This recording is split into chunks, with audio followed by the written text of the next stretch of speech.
Ready ready ready हाँ चला ready 1 2 3 4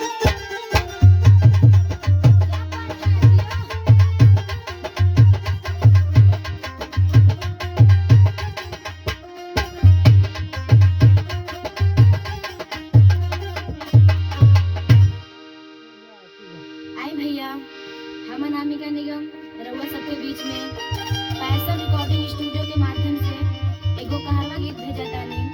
हमके आशा ना पूरा विश्वास बा कि रउआ सबके प्यार दुलार आशीर्वाद जरूर मिले। आइन कैसे कहना बा बहगिया में फारल बा न बुलवाए नहाना दे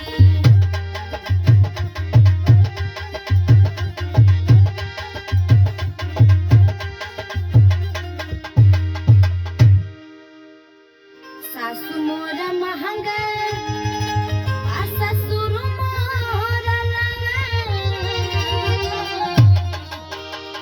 ए भैया एगो भौजाई अपना ननद से कहतिया हो आ कैसे कहतिया सासु मोरा महंगा आ ससुर